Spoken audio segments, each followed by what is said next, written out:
सुनहरे भविष्य की तैयारी कर रहे हैं, आज वो सड़कों में पीटे जा रहे हैं, घसीटे जा रहे हैं, चोटिल हो रहे हैं, जख्मी हो रहे हैं, ये इस राज्य के लिए दुर्भाग्य का विषय है। आपका रुख क्या रहेगा सदन के अंदर, आपका रुख क्या रहेगा? देखिए, सदन के अंदर हमारा रुख बहुत ही कड़क रहेगा। इस विषय में हम छात्र के मुद्दों को बहुत ही गंभीरतापूर्वक सदन के पटल पर रखने का कार्य करेंगे। जयराम जी, कई छात्र अस्पताल में जेरे इलाज हैं, आप देखने जाएंगे? जी हाँ, कल के बाद उनसे मुलाकात करने के लिए जाएंगे। जैसे ही हम रांची छोड़ेंगे उनसे मिलने जाएंगे। पक्ष के लोग कह रहे हैं कि पूरी तरह से राजनीति हो रही है, कोई मुद्दा ही नहीं है आप लोगों के पास। देखिए, सबसे पहली बात, जब भी कोई सरकार में आती है तो अपनी त्रुटियों को, अपनी खामियों को बचाने के लिए सरकार इसी प्रकार का बयान जारी करती है, जो कि दुर्भाग्यपूर्ण है। उन्हें इन परिस्थितियों का सामना करना चाहिए, वह परिस्थितियों से भाग रही है। राज्यपाल के अभिभाषण में क्या ऐसा लगा, कुछ बताइए आपको? देखिए, राज्यपाल का अभिभाषण बिल्कुल उन्होंने जो अभिभाषण कहा उसमें बहुत बेहतरीन बातें रही, और जो झारखंड के ज्वलंत मुद्दे हैं उन विषयों को उन्होंने सुझाया, उस दिशा में कार्य करने का उन्होंने पहल करने का आश्वासन दिया है। तो निसंदेह आज राज्यपाल महोदय का जो अभिभाषण रहा वो राज्य के लिए संतोषजनक रहा। बजट पर क्या कहेंगे? देखिए, बजट पर अभी चर्चा होगी, बजट पर उसके बाद ही हम कुछ कहेंगे। मैया योजना की राशि जिस तरीके से आपको लग रहा है कि ये मैनेज करना आसान नहीं, आसान नहीं होगा। उसके लिए आपको कटौती करना होगा, हो सके उसके लिए आपको माने बहुत सारी ऐसे विषय हैं, ऐसे सेक्टर्स हैं जहां आपको बहुत कटौती करना होगा। जयराम जी, आपका क्या स्टैंड रहेगा?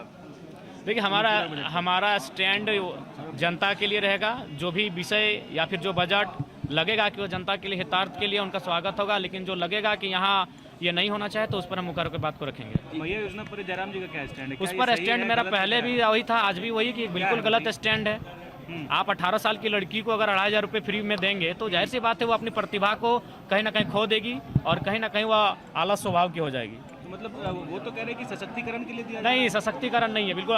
महिलाओं की सशक्तिकरण का मतलब उन्हें पढ़ाइए, आप सुरक्षा को मजबूत कीजिए। जब एक बेटी 12 बजे रात को भी घर से बाहर जाए तो उसे ये भय ना लगे कि उसके साथ रास्ते में कोई घटना घट सकती है। सशक्तिकरण का मतलब फ्री में 2,500 रुपया देना नहीं होता है। सशक्तिकरण का मतलब उसे मानसिक रूप से, शारीरिक रूप से और सामाजिक रूप से मजबूत बनाना। आप इसका विरोध कर रहे हैं मैया सम्मान? हाँ बिल्कुल, सरकार के बजट पे ही असर पड़ेगा। सरकार को मैया सम्मान योजना को बरकरार रखने के लिए बहुत सारे विषय हैं जिनमें कटौती करनी होगी। अभी हाल ही फिलहाल पेपर में पढ़ रहे थे कि कई हजार बच्चों का जो मिड डे का मील है वो नहीं दिया जाएगा। वो मिड डे का मील इसलिए नहीं दिया जाएगा कि उस पैसे को मैया सम्मान की भरपाई में योगदान दिया जाएगा। जयराम जी, मजदूरों का जो मामला था उस पर क्या हुआ? मुफ्त शिक्षा की भी बात कही गई। जी, हम लोग का भी चुनावी नारा यही था, PG to KG। उन्होंने PhD बढ़ाया है कि मैंने KG to PhD निःशुल्क शिक्षा पर राज्यपाल महोदय ने पहल किया है। जयराम जी, जो मजदूर बाहर फंसे हैं उस पर भी कोई बातचीत हुई दोबारा?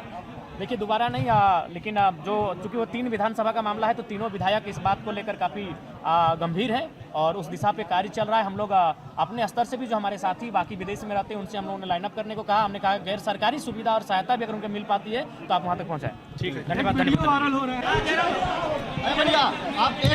जबरदस्ती घुस गए हैं। कल छात्रों पर लाठीचार्ज हुआ है, क्या कहिएगा? जी, मैं इसकी भर्त्सना करता हूँ, निंदा करता हूँ। ये सरकार की कायरतापूर्ण व्यवहार है। मैंने लाठीचार्ज से पूर्व भी मुझे आशंका थी कि इस प्रकार की घटना हो सकती है, क्योंकि छात्र आक्रोशित हैं, वो सड़कों पे आएंगे ही, अपनी बातों को मनवाने के लिए प्रदर्शन करेंगे ही। तो मैंने सरकार को सदन में पहले ही CGL के मामले को उठाया था और मैंने उनसे कहा था कि आप सड़क पे जाइए, जो छात्र बैठे हैं आप उनकी एक टीम को या तो बुलाइए या फिर आप अपने